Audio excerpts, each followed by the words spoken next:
Hello and welcome to Flying Focus 25th Busiversary. My name is PC Peri and I helped start the Flying Focus Video Collective in 1991. And I'm Dan Handelman, also a co-founder of Flying Focus. We're very excited to be celebrating 25 years as an organization and of the Video Bus as a weekly show on Portland Community Media. And I'm Barb Greene. I joined Flying Focus in 1995. And I hope you enjoy these clips from some of the shows from our first 24 years. In 1991, Flying Focus formed as a committee of CauseMine, Portland's coalition against the war in Iraq, producing the show Peace Action Network. Later that year, we founded our own group and produced a short-lived series called Shays Lounge, P is for Perception. In November 1991, we premiered the Flying Focus Video Bus, for which we've created 750 half hours of original television in our 25 years.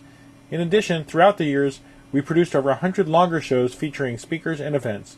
What you'll see now is a series of clips from shows done in our first 24 years, featuring some of the various topics we cover, including hearing from people who have passed away. And it's 1, 2, 3, what are we fighting for? Don't ask me, don't give a damn. Next stop is Viet Nam.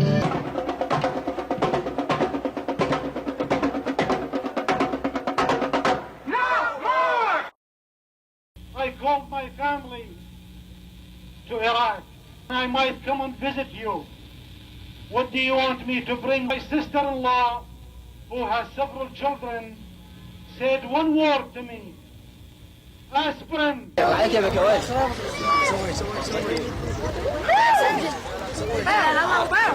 Children are barefoot. Everyone make their vine and victory shall live at peace and not afraid. It seems unacceptable that a great nation such as ours cannot make things better there by staying on to finish the job. But the job was flawed in the first place. It was based on lies. The U.S. and its NATO allies wants Yugoslavia as it wants Iraq, wants it for cheap labor, food production, minerals, and oil. Ja sam jedna vitrum vodi, plivam okolo, hebam čiči, balon čiči, plivam okolo. Ja sam jedna vitrum vodi, plivam okolo. Stop the bombing now! Stop the bombing now! Stop the bombing now! Stop the bombing now! We are revolutionaries because we love.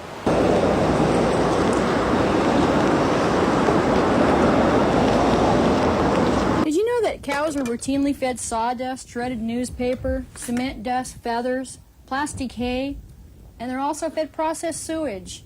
That stuff doesn't taste good to us cows. Portland has a pretty racist history. Some of that stuff was just going underneath the current. People didn't do much of anything to get on each other's nerves until those first gentrification things began to happen. It was like for the first time I got on the underside of the great American dream tapestry, watching people trying to come out from under with race against them, with poverty against them, with police brutality against them. Stop the murders! Stop the murders! White youth are more likely to engage in illegal drug dealing than black youth. But that is not what you would guess by taking a peek inside our nation's prisons and jails. This scene is about the Oregon Clemency Project. There are many, many, many women in the Oregon State Penitentiary because they defended themselves against their batterers or their abusers. And every 3 minutes, a whistle is blown to say a woman is being raped. And every 20 minutes, a bell is rung. That says that a woman has been murdered. I am participating in the World Court of Women against the blockade of Cuba.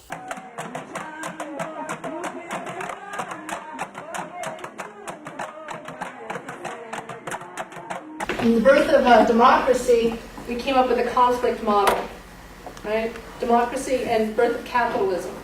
The idea is if everybody looks out for their own well-being, and has the right to speak for themselves, and has the right to disagree and the right to dissent.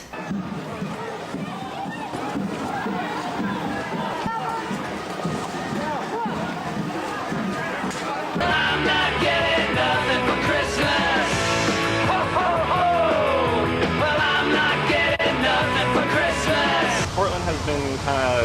branded as a city of sustainability.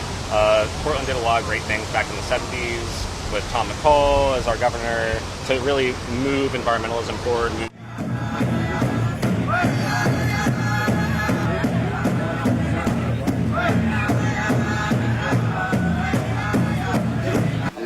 Adams. I am a physician, a clown, among many things.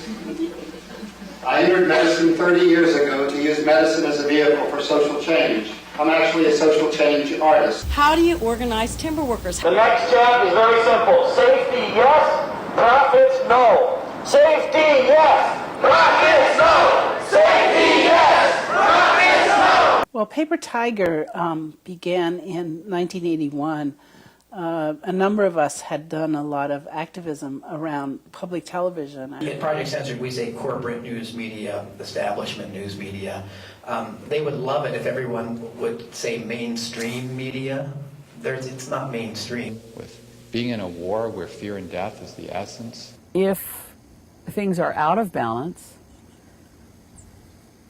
we have difficult times. You can't really be neutral. We're destroying the planet.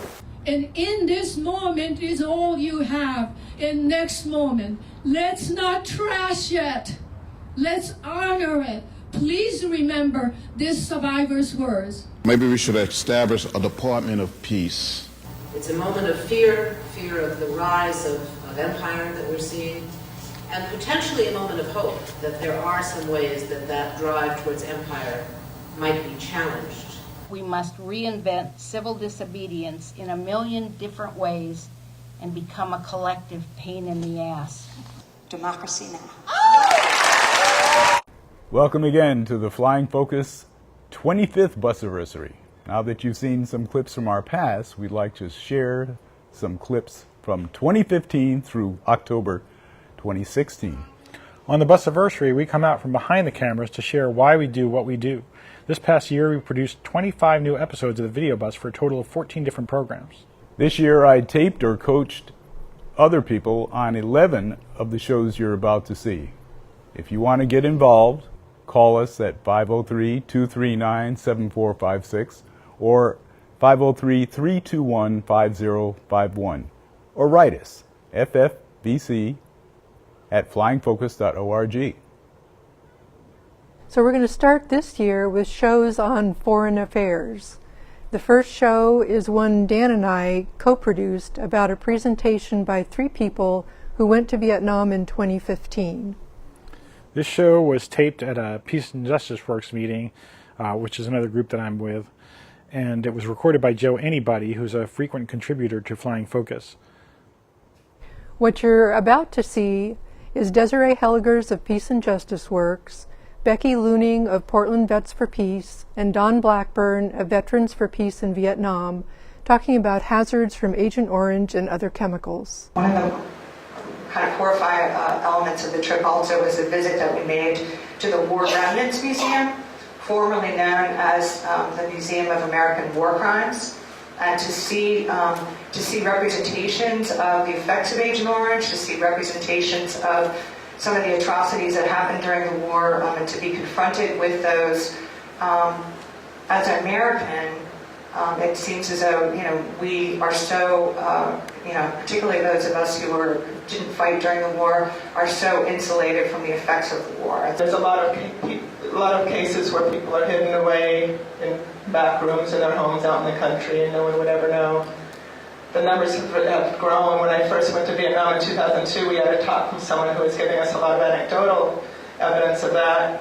And then that gentleman, he was predicting that there were a million Agent Orange victims in Vietnam. Now the number that you hear is 3 million, 4 million. I think it's really hard to get a count, but it is a big ongoing problem.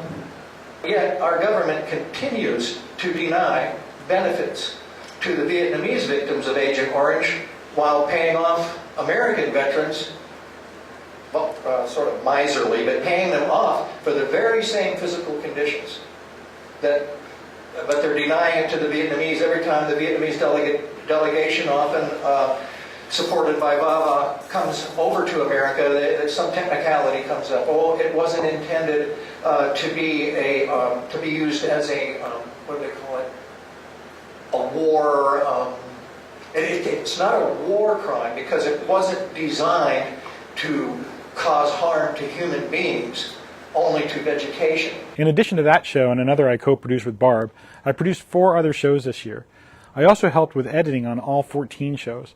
As usual, many of my programs are about war and peace issues.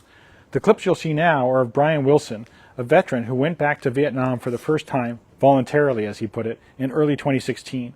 I taped his presentation at a Peace and Justice Works meeting in July. Brian famously was severely injured when he lay in front of a train as part of a protest action in the 1980s. While Becky Looning and Mike Hasty also appeared on this show, talking about the Vietnamese Friendship Village, the site of the My Lai massacre, and more, these clips give you some sense of Brian's reactions to being back in Southeast Asia. He was particularly struck by the Vietnamese people's willingness to put the past behind them. Whenever we were talking about the history of the war and how important it was for us to, as veterans, to remember that we had been the invaders and the occupiers and we had caused all this destruction, they pretty regularly and consistently said, we don't dwell on the past. We're only looking to the future.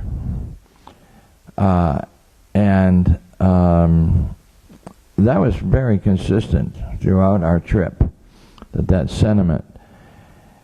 And that is not the way I see life, but I'm not a Vietnamese. I think understanding the past is really important for understanding the present and the future. They don't want to think about the past because the past is pretty horrendous. Whereas those of us who live in the United States who are trying to continue to be awake, we know that we're constantly bombing somebody. We're constantly bashing in doors around it. We have Joint Special Operations Forces in 150 countries. So for us, it's very important not to forget what we've been doing, and we actually we were founded on a genocide of the Native Americans and then a genocide of the African Americans, stealing land and labor. And I think that has created a cultural DNA for which we have not recovered. There's definitely an emphasis by the current Vietnamese government to not criticize the U.S. because it all has to do with proceeding with aid from the U.S. to help them develop their prosperity.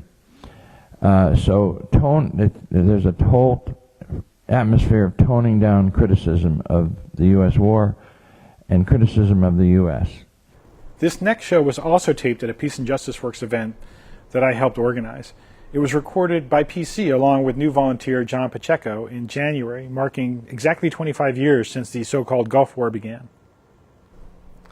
Why I found this an interesting show to edit was because so many people had so many different views about this war that's been going on forever. You'll see a little bit of the history that we included in the show, posters, newspaper clippings, and early flying focus clips. The event was at a Portland Peaceful Response Coalition Friday Rally, a weekly event that began in November 2001 and has been going ever since. All right, so let's take a look at that clip. Looking at 25 years since the Gulf War, so-called Gulf War, broke out in 1991. George W. Bush used Martin Luther King's birthday as the deadline for Iraq to get out of Kuwait, and then started bombing the day after, which is January 16th that year.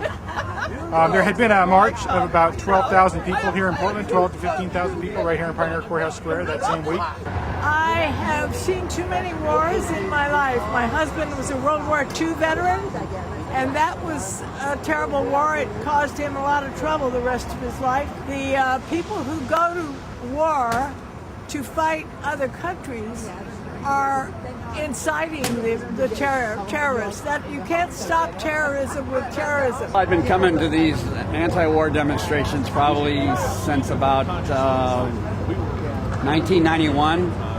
I've lived in Portland for about 40 years. I'm a Vietnam veteran. I was an Army medic in Vietnam, so I know what happens in war.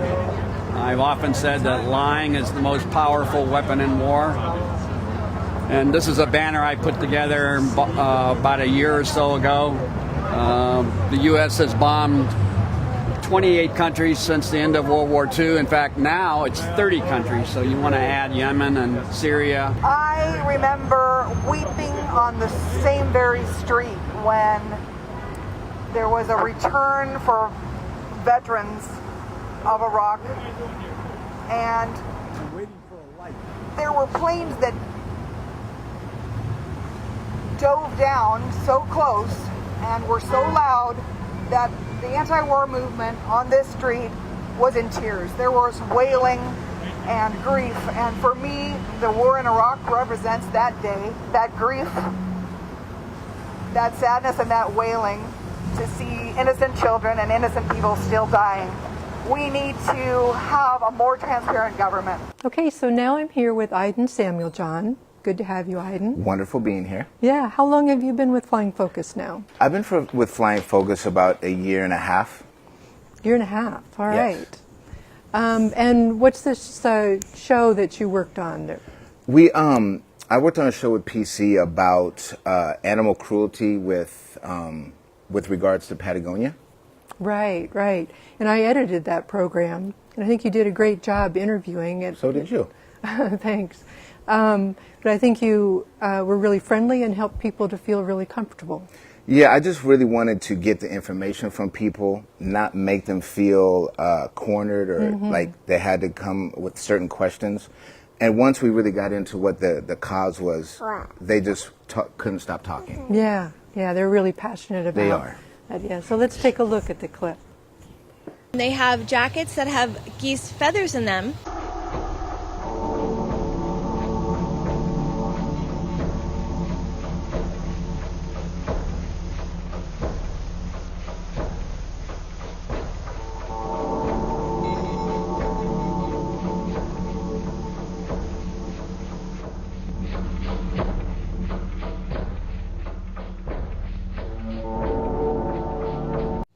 But if you see, like, her jacket is a puffy jacket that has, what is this made of? Polyester. And so you can do polyester fillers instead of geese feathers. And they also have buffalo jerky, which now they make some really great soy jerkies. And instead of using wool, there's fleece, which is also made of polyester fibers.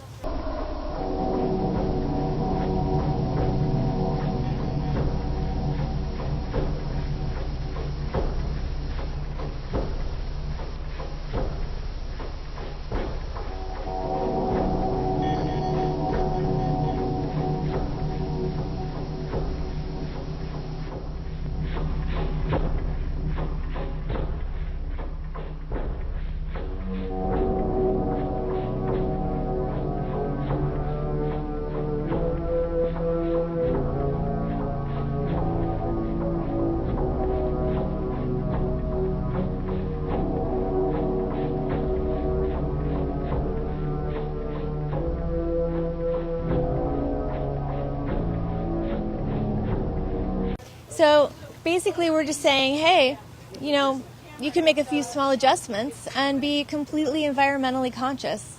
And I think that people would really support that even more because they're making that step to make a difference. Okay, so now I'm back with PC Peri. And Barb Greene. Yes, and we worked on this show together. That was Intisar. Intisar Abioto, the photographer. And poet and dancer and anything else she feels like doing at the day. Right, and wherever she feels like doing it, she travels all over the place. This was an exhibit at Reed College. Right, she had an exhibit of her photographs of the Black Portland Project. Right. And these particular clips are from the Masonic Lodge. On Mississippi Avenue and Fremont. Right, Sons of Haiti. Sons of Haiti. And some really amazing people she got pictures of here. Please take a look. Yes. You should know there's all these untold stories that people don't get. These people are guardians of our community. That's what it is. And they're like holding down this space. They're one of the last black-owned properties on Mississippi, and they're elders. and their building was in disrepair, and they were fined all this money by the city, and they were going to lose their building. And so I'm just gonna flip through this because there's so many stories I can go into, and we can't go into all of them. But just look at how beautiful and amazing these people are. This is our history here, and it can't just be lost in a dark building where people aren't looking and asking questions. Just how fabulous are these people? And I think that's the thing, that people are really magic. That they're powerful and important. And we need to treat people like they're powerful and they're magical and important. And I think that's how things happen. People need to be treasured. That's how I feel. People need to be treasured. This man needs to be treasured. That guy too. All these people need to be treasured. And that's how you maintain life in a community and spirit and taking care and just being alive. It's like a force. It's like an energy force. And it doesn't take a lot. It takes being present and just giving your energy. And these people have been giving their energy. How this lady, listen, okay, this lady, she's obviously an elder, but she had this girl spirit. It was just so beautiful. I produced only one program this year. I taped these 2 episodes in March of 2016 at a book release for Jalil, a 43-year political prisoner. This is an activist view of what it takes to change the world and at what cost.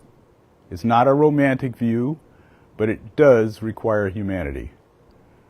That's why dedicating your life takes more than just one person. 2 or more, though, can do it. Spoken word, hip-hop artists, frontline activists, poets, and educators made these presentations, including the son of Leonard Peltier. Let's hear a small sample of the event. Having spent more time in prison than Nelson Mandela, in 44 years, Jalil has accomplished the following. In 1977, he started the first national prisoners newspaper called Arm the Spirit. In 1976 through 77, he initiated a national prisoners campaign to petition the United Nations on the issue of prison conditions and the existence of political prisoners. I was just really blown away by so much. First, by Jalil's brilliance. He has so much knowledge, so much important analysis. As someone who works in a lot of different genres and mediums, I was so excited that it was poetry as well as essays and political analysis next to each other and flowing back and forth. I also loved that his poetry talked about everything that it means to be human. He did this for all of us, and he continues to do this for all of us. Embrace himself as a whole human being. I think that oftentimes when we talk about people in the struggle or revolutionaries, right, we're like, we live for the revolution, we die for the revolution, that's it, right? And I think that it's incredibly important to recognize that how we love each other is also revolutionary, how we love ourselves as well. And that if we are not connecting with one another in a loving way that replicates that new world that we want to see, then what will happen when we take power is we will just create the same thing we were fighting against.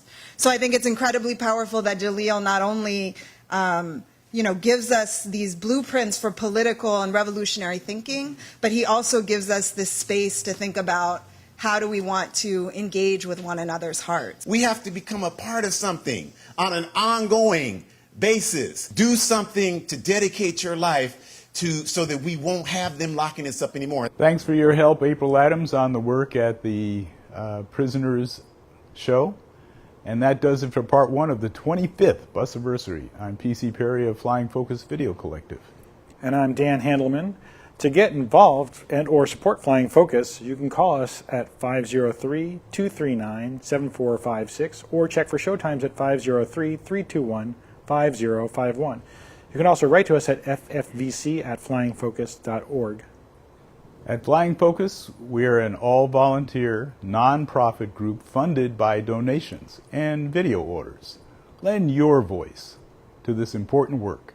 Write down our contact information and get in touch. Sometimes people think that they can't produce TV, but it's not that hard. You can make it too. Here's our crew in the studio tonight. We got Moss, Frank, Tom, and Jim back there in the control room. Diane, Daniel, and Steve. This facility we use, Portland Community Media, is here because the public owns the airwaves. PCM has been our home for 25 years. Come make it yours too. Thanks for watching, and tune in next week at the same time for part 2.